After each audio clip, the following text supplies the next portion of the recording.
Why your brain isn't a computer. Scientists have long compared the human brain to a computer. Both process information, both store memories, both control complex systems. But this comparison is falling apart. Your brain runs on just 12 watts of power. That's less than a dim light bulb. A desktop computer uses around 175 watts. Laptops use around 60 watts. Your brain works 24/7 on much less power. It never shuts down, even when you sleep. This makes the brain extremely energy efficient. It can perform complex tasks while using minimal power. The brain's energy source is renewable too. It runs on the energy from the food you eat. This efficiency is a result of evolution. Natural selection favored brains that could do more with less energy. Scientists are trying to design computers that mimic this efficiency. The brain handles complex tasks effortlessly. These tasks would challenge even advanced supercomputers. And the brain does this without code or an operating system. Your brain doesn't have a memory bank with exact copies of experiences. When you remember something, you're not retrieving a perfect copy. You're recreating the experience. It's more like improvisation than playback. You won't find Beethoven's Fifth Symphony stored in your neurons. Your brain doesn't work that way. There's no file system or organized folders of information.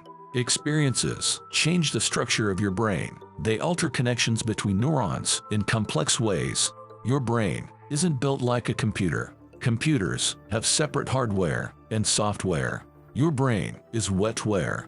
It's a system where hardware and software are one. The computer metaphor ignores emergent properties.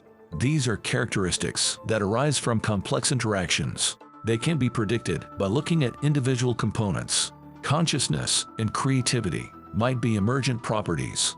Computers use a binary system of ones and zeros. Neurons don't just switch on and off. They respond with varying levels of activation. It's more like a landscape of electrical activity than a digital circuit.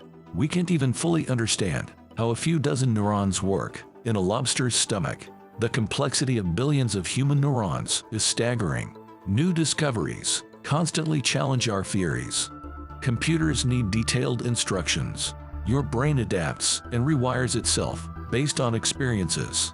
This neuroplasticity allows learning, memory formation, and recovery from injuries.